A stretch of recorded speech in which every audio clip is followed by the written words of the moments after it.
Perdón, magistrada, ¿es Gregoria Hortensia o Hortensia Gregoria?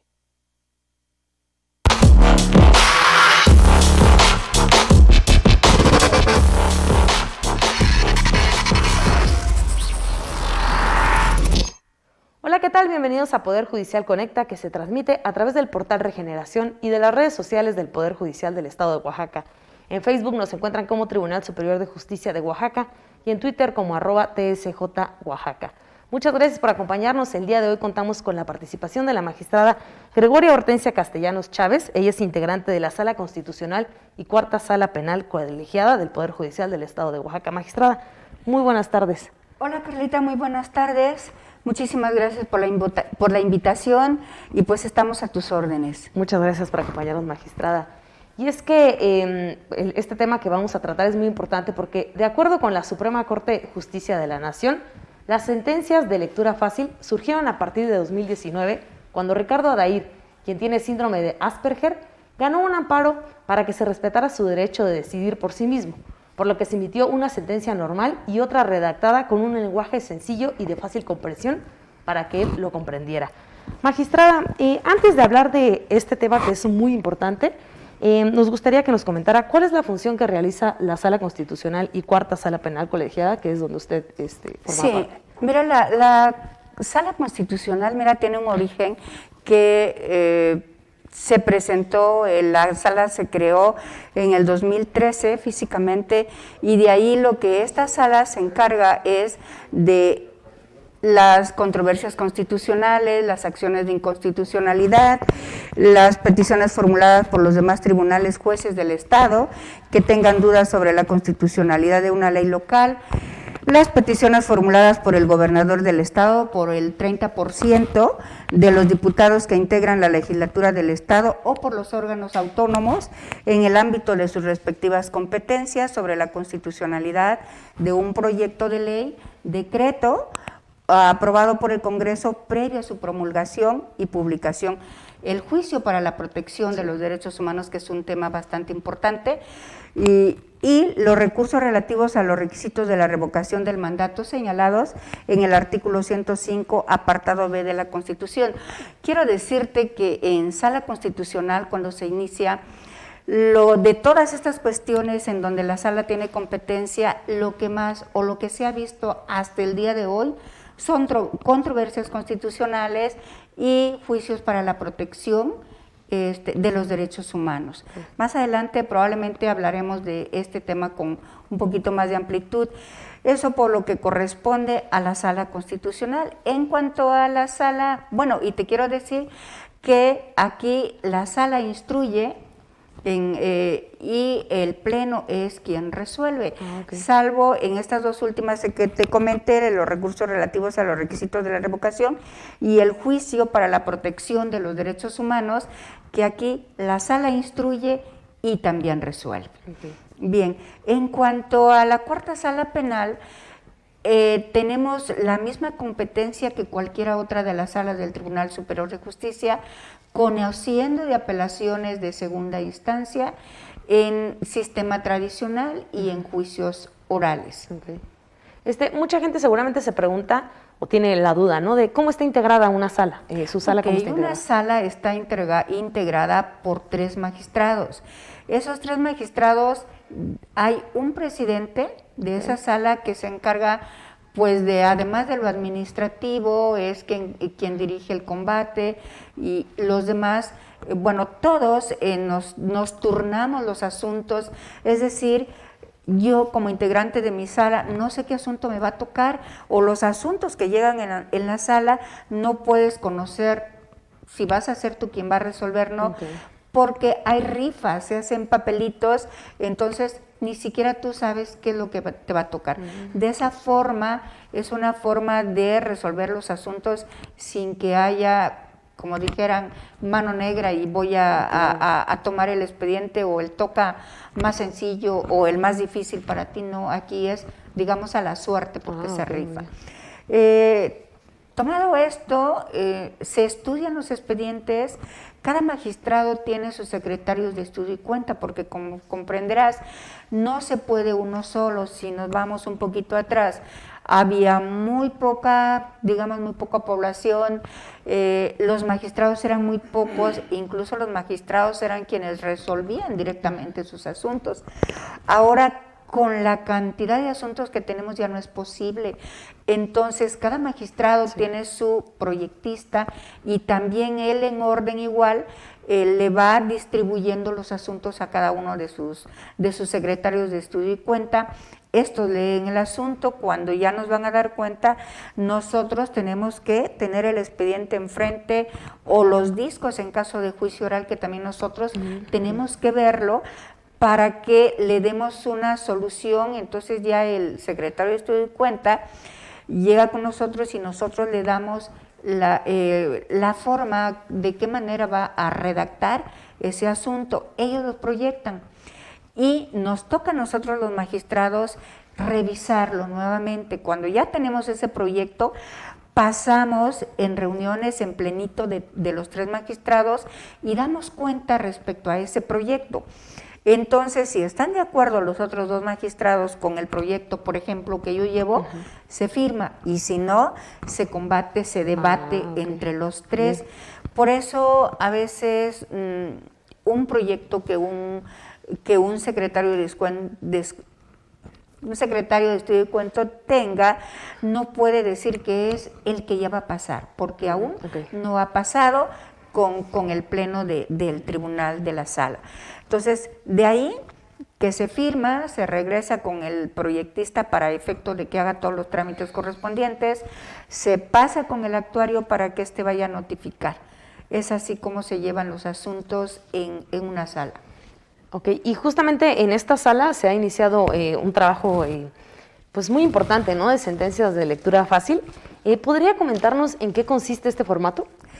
Ok, mira, te diré primeramente que una sentencia en formato de lectura fácil es una forma de la resolución judicial que busca la participación de la comunidad, principalmente de niñas, niños, adolescentes y personas con dificultad para comprender un texto. Y en los distintos procesos jurisdiccionales.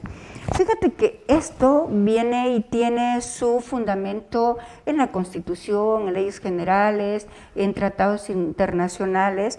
Por ejemplo, cuando nos dicen que las autoridades en el ámbito de su competencia tienen la obligación de promover, de respetar, de proteger y de garantizar los derechos humanos, que las leyes tienen que ser iguales para todos, no debe haber discriminación y que toda persona tiene derecho a que se le administre justicia. Como ves, de ahí tenemos de que tiene que cumplirse con todo esto que la ley nos dice. Ahora, es bien sabido para todos, incluso las personas que no son licenciados en Derecho, que sepan Derecho, de que las determinaciones de los jueces tienen que venir fundadas y motivadas, esto por imperativo legal de la ley. El artículo 16 de nuestra Constitución nos obliga a todas las autoridades a fundar y motivar. Entonces, ¿qué hacen los jueces, tanto de primera como de segunda instancia? Pues para fundar sus resoluciones tienen que invocar artículos de su Constitución, de su ley, por ejemplo, en el caso penal, de su Código Penal, de su Código de Procedimientos Penales, tienen que invocar jurisprudencias, tesis, protocolos, etcétera. Incluso en materia de juicio oral se aplica la sana crítica, consistente en las máximas de la experiencia, los conocimientos científicos afianzados, las reglas de las lógicas, toda esa amalgama de cuestiones y que son muchos tecnicismos. Sí. Como te darás cuenta, aquí ¿quiénes van a entender estas sentencias? Los abogados, los licenciados en Derecho, incluso los licenciados en Derecho, pero que estén especializados en la materia. Sí. Como ves, entonces, la demás gente, el resto de la población, no es que no la va a entender, pero no la entiende completamente. Por eso, incluso en materia de juicio oral, los jueces al dictar una sentencia, después hacen una explicación. Y si bien la sentencia viene con todos estos elementos que te acabo de comentar, tecnicismos y demás, por eso viene la explicación sencilla, con palabras lo más pues sencillas que se puedan, para que las partes lo entiendan. ¿Quiénes son las partes? El imputado, la víctima, incluso la audiencia que está ahí, para que le entienda. Por eso en muchas ocasiones la gente que va a la audiencia pues empieza a comentar, ¿no? Pues el juez estuvo en lo justo al dejarlo preso, porque hay esto, porque hay lo otro, o al contrario, lo sacó porque había esto, había lo otro. Entonces, de esa manera, los jueces sencillamente explican su sentencia. Bien, eso entonces en términos generales para que la gente pueda entenderlo, ¿no? Sí. ¿Y a quiénes están dirigidas estas sentencias de lectura fácil? Fíjate que las sentencias de lectura fácil están dirigidas a personas que se presuma que cuentan con capacidad de comprensión de lectura distinta a la mayoría de los intervenientes en el proceso, como por ejemplo los niños, las niñas y adolescentes, personas con discapacidad intelectual, personas con poco conocimiento en el idioma. Hace un momento que acabamos de decir que los jueces para dictar su sentencia lo hacen de una manera pues con mucho tecnicismo. Sí. Entonces, y que los únicos que le entenderían son los licenciados en Derecho. Entonces, ¿de qué manera vamos a hacer los jueces para que estas personas que acabamos de mencionar, que se vean involucradas en un asunto penal, nos van a entender? ¿Se quedarían sin entenderlos? No, desde luego que, como acabamos de mencionar, todos somos iguales ante la ley, sí, y todos tenemos derecho a saber lo que está pasando en nuestro proceso. Eso es la información, uno de los elementos que nos exige la Constitución y los tratados internacionales. Entonces, ¿de qué manera vamos a hacer que estas personas entiendan qué pasó en su proceso? Pues para ello los jueces tenemos que hacer ajustes razonables. ¿Okay? ¿Pero de qué manera vamos a hacer esos ajustes razonables? Pues haciendo una sentencia de fácil lectura para ellos. ¿Y cuál es esa fácil lectura? ¿No? Fíjate que la lectura fácil es una técnica de redacción, adaptación y publicación de textos. Es decir, no debemos entender que la lectura fácil es únicamente la escritura, ¿no? Como la mayoría de las personas pueden decirles, si tú les preguntas qué es una lectura fácil, te va a decir, pues no sé, la lectura de tal o cual cosa. No, también debemos entender por lectura fácil como las ilustraciones, las imágenes, los dibujos o los pictogramas, que son imágenes más con más palabras y definen lo que, dibujos y palabras, ¿no?, que definen lo que se quiere dar a entender. Por ejemplo, yo te diría, se me ocurre una figura de un hombre con una bata blanca, una cama y con un niño, le está revisando. ¿Qué doy a entender ahí? Salud. Sí. Quiero imaginarme en un salón de clases una mujer o un hombre con su pizarrón y niños. Sí. ¿Doy a entender? Educación. O el caso incluso de la simbología que se utiliza en carreteras o caminos para anunciar curvas o topes, etcétera, ¿no? Sería esa cuestión.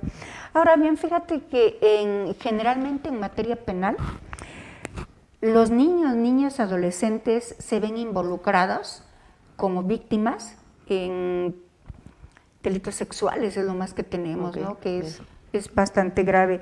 Y en la mayoría de los casos, pues eso es lo que tenemos. En otros, pues sí, como violencia familiar, incluso secuestro, daños, etcétera. Pero lo más que hay es en delitos sexuales. Bueno, claro, sin que esto significa que los niños, niñas y adolescentes no puedan ser imputados. Sí pueden ser imputados, pero para eso hay una ley especial, la Ley Integral del Sistema Penal de Justicia para Adolescentes, en donde los jueces, al llevar su proceso, les explican con palabras sencillas para que lo puedan entender. Entonces, hablando de qué manera vamos a informarle a este grupo de personas vulnerables, involucradas en cuestiones penales en el presente caso, te quiero decir que hay niños, niñas, adolescentes que no saben leer, claro. Bien porque por su edad todavía no les corresponde ir, o bien porque de cualquier forma, por X circunstancias, no han podido ir a la escuela. ¿Cómo les vamos a informar esta situación? Pues bueno, a ello podríamos hacerle dibujos como los que acabamos de decir, utilizar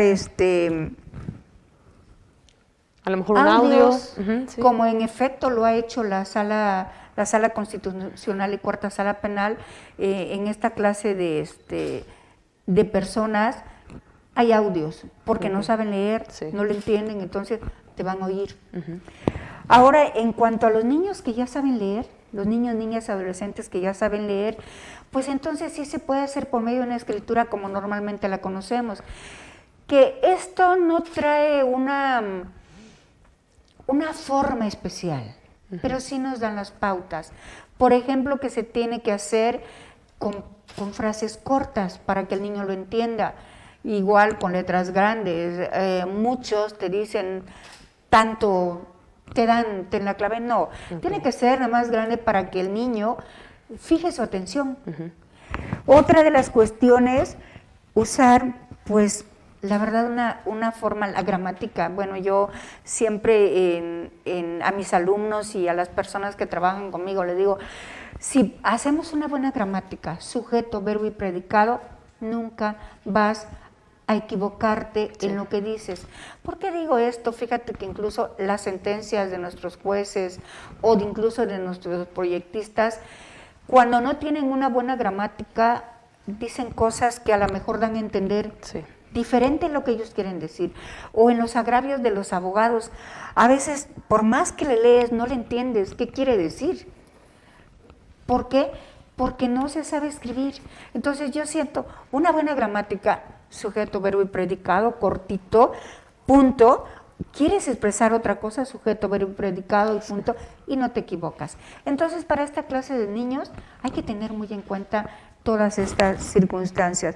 Bueno, pero eso estoy hablando de los niños, niñas y adolescentes que saben leer o de los que no saben leer, pero tenemos otro grupo que son cuando la persona es sorda. ¿De qué manera le vamos a informar? Ya dijimos que tienen derecho a esa información.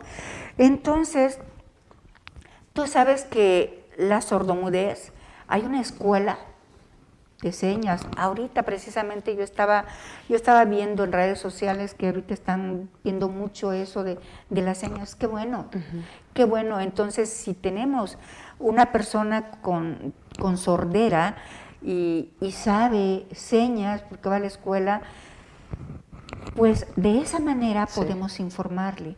Pero ¿qué pasa con los niños que no van a la escuela de esta naturaleza? ¿Cómo te comunicas? A mí me parece, porque te diré que nunca lo hemos tenido, a mí me parece que la forma de informarles sería con señas, digamos, prácticas, esas que utilizan su mamá, su papá, sus amigos, las personas que están cerca de ellas y que son prácticas que se dan a entender. Entonces, de esa manera. La otra que tenemos son las personas con ceguera. ¿De qué manera le vamos a informar? Pues no pueden leer. Bueno, sí, también pudiera ser por audio, pero se puede utilizar el sistema de lectura táctil llamada Braille, ¿no? Que también nosotros nunca hemos tenido en este caso, pero bueno, yo me adelanto de esa manera, podría informárseles, ¿no? Y otro grupo bastante importante son los indígenas, ¿no? Los indígenas, que si bien es cierto que cuando se trata del imputado, de la víctima durante el proceso, la misma ley nos pide que deben tener un intérprete en su lengua. Pero me ha tocado y he visto audiencias, por ejemplo, cuando el intérprete le está diciendo al indígena lo que el juez dijo o lo que el abogado dijo. Hay ocasiones que hay palabras que no las tienen en su lengua y las repiten en español. Pero le están diciendo lo mismo que el juez o que la otra parte les dice, que a veces son palabras que no son entendibles para ellas. Entonces, sobre todo cuando se vaya a dictar una sentencia, a mi consideración, porque tampoco se ha hecho, se haga una sentencia de lectura fácil, con palabras sencillas en su lengua, pero sencillas de las que pueda entender. Sí. Entonces, en la práctica, lo más que hemos tenido son niñas, niños, adolescentes que saben leer y escribir, o porque son muy pequeños, o porque es una persona de 30 a 40 años de edad, pero que tiene una intelectualidad de 3 años, de 4 años, que se le ha hecho audio, y a los demás que saben leer, que se hace por escrito. Pero de los demás no tenemos, pero nos puede llegar. Sí. Nos puede llegar, entonces para mí la forma de informarles es de esta manera. Magistrada, me surge una duda. ¿Este uso de sentencias de lectura fácil es únicamente en la materia penal o se usa en todas las materias? No, se usa en todas las materias. Yo estoy hablando en materia penal porque es mi área, pero es para todos. Okay, perfecto. Porque, como decíamos al principio, las autoridades tenemos la obligación, dentro de sus derechos de las personas involucradas en la cuestión judicial, es su derecho a ser informadas. ¿Para qué tienen que ser informadas?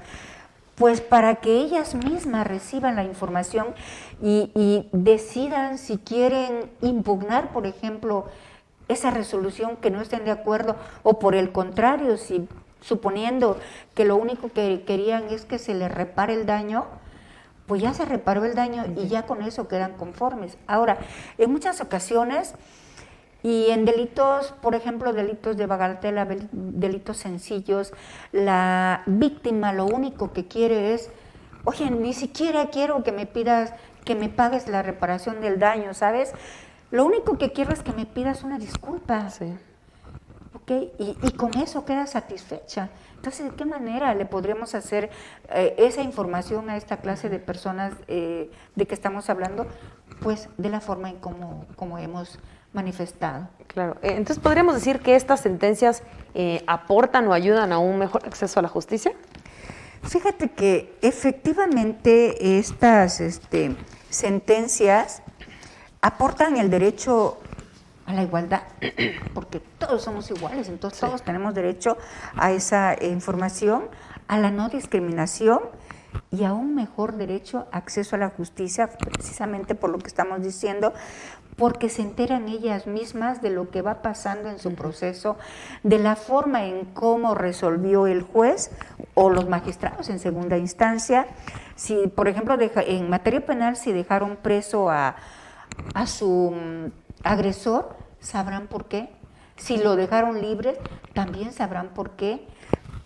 Y bueno, eso no pasaba en materia tradicional, es decir, el área que estamos dejando apenas, porque la víctima en este caso se hacía a un lado. Llegaba la víctima, por ejemplo, al juzgado para saber cómo estaba su caso, en qué iba, qué tenía que hacer, pedir información. ¿Sabes? Decía el juez, no puedo darte información porque no eres parte. Ven con el agente del Ministerio Público y te informo. Iba con el Ministerio Público y entonces prestaban el expediente para efecto de que el Ministerio Público le daba cuenta a la víctima. Entonces era una violación flagrante lo que había ahí. Afortunadamente, con el avance que se ha tenido con derechos humanos y todo, la víctima en este momento está a la par que el imputado. Sí. Al imputado tiene, de acuerdo al artículo 20 constitucional, tiene muchas garantías. La víctima quedaba hacia un lado como que no tenía ninguna garantía. No era como parte en el proceso, ¿no? Legalmente lo era, pero prácticamente no se le daba intervención. Ahora no, están en igual circunstancia, tanto el imputado tiene sus derechos como la víctima lo tiene, y así lo especifica en nuestro artículo 20 constitucional. Por eso la víctima ahora directamente puede entrar en un proceso y puede estar siempre, incluso tiene un asesor jurídico, que el asesor jurídico es algo así como el defensor, podríamos decir, de la víctima, y que está atento y que está cuidando incluso del Ministerio Público, que si no hace tal o cual cosa, para eso está el asesor jurídico. Hey, Ministerio Público, te falta esto, hey, Ministerio Público, te falta lo otro. Entonces ve qué importancia se le ha dado ahora a la víctima, como debió haber sido siempre. ¿Considera, magistrada, que el Poder Judicial de Oaxaca ha avanzado en una justicia humanizada? Definitivamente que sí. El Poder Judicial de Oaxaca ha avanzado en una justicia humanizadora en todas sus ramas.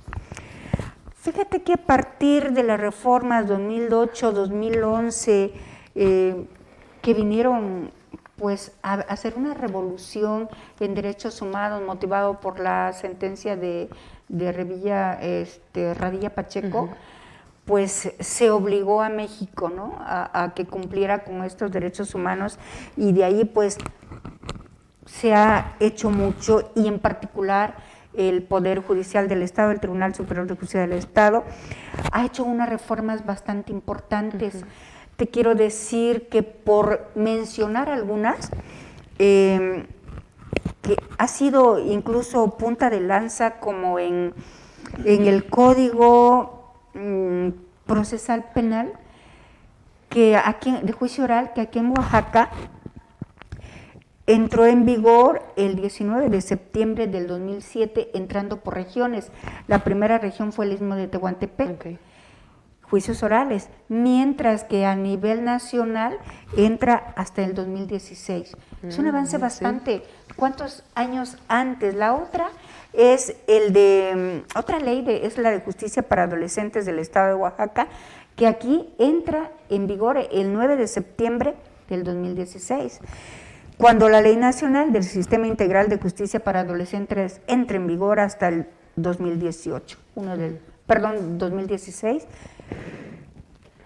Entonces, ve cómo hemos avanzado, pero todavía más. Fíjate que hay una reforma para mí bastante importante, como lo es en materia de derechos humanos, como lo es la creación de la Sala Constitucional. Que si bien es cierto, no fue el primer estado que lanzó las salas constitucionales, porque antes de ella ya habían otros estados, y que Veracruz fue el primero. También lo es que si es en algunas o en la mayoría de los estados, vinieron a tener sus juicios para la protección de los derechos humanos, pero en estos estados se lleva su procedimiento como un juicio de amparo. Por eso algunos autores señalan y les dicen el amparito, ¿no? Sin embargo, Oaxaca es diferente. Es diferente el trámite que se le da en Oaxaca a este juicio, porque aquí se sustancia por incumplimiento de las recomendaciones formuladas a la autoridad por la Defensoría de los Derechos Humanos del pueblo de Oaxaca. Es decir, establece mecanismos para hacer vinculatorias las recomendaciones del órgano defensor de los derechos humanos a través de los juicios de protección, y se elabora, lo importante de aquí es que se elabora un procedimiento que en nuestro país no tiene antecedentes. Pues se acudió al modelo del procedimiento que se sigue ante la Corte Interamericana de Derechos Humanos, concediéndole legitimación activa para promoverlos a la víctima y a la Defensoría de los Derechos Humanos del pueblo de Oaxaca, siempre claro que se trate de un verdadero caso de incumplimiento de sus recomendaciones. Es decir, una vez que se agoten todos los medios a su alcance para lograr el cumplimiento, de la misma, se reconoce la posibilidad de intervenir a la presunta víctima de la violación, a sus familiares o representantes. Se prevé en este juicio el derecho de audiencia de la autoridad señalada como responsable mediante su emplazamiento a juicio y de una estructura procesal mixta, porque se inicia con una demanda y su contestación de la demanda en forma escrita.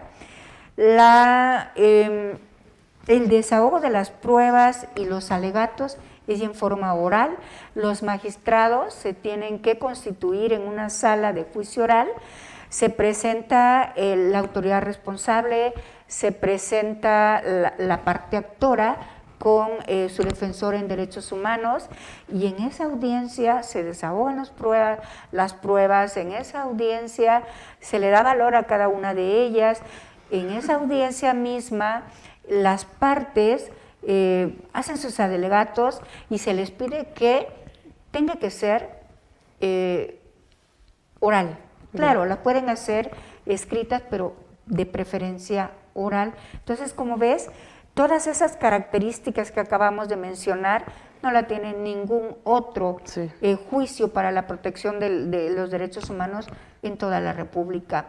La Ciudad de México sacó en su sala de Constitución algo semejante, pero no es lo mismo, porque ellos, si bien hablan también como de primer momento que tiene que haber un expediente de derechos humanos, etcétera, pero su procedimiento es completamente diferente al de nosotros.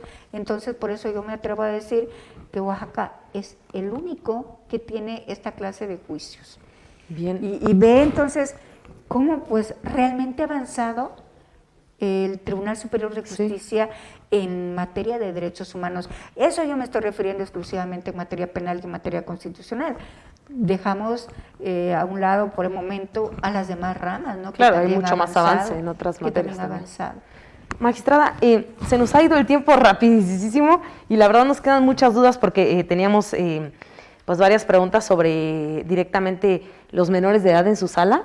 Nos gustaría a lo mejor que nos pueda acompañar después para poder esclarecer todas estas dudas. Claro. Pero de mientras le agradezco mucho que haya venido y que nos haya empapado un poco, ¿no?, sobre esta información que la verdad es muy importante. Gracias, y espero nos pueda acompañar nuevamente. Claro que sí. Muchas gracias, magistrada. Gracias a ustedes por habernos acompañado. Nos vemos en la próxima.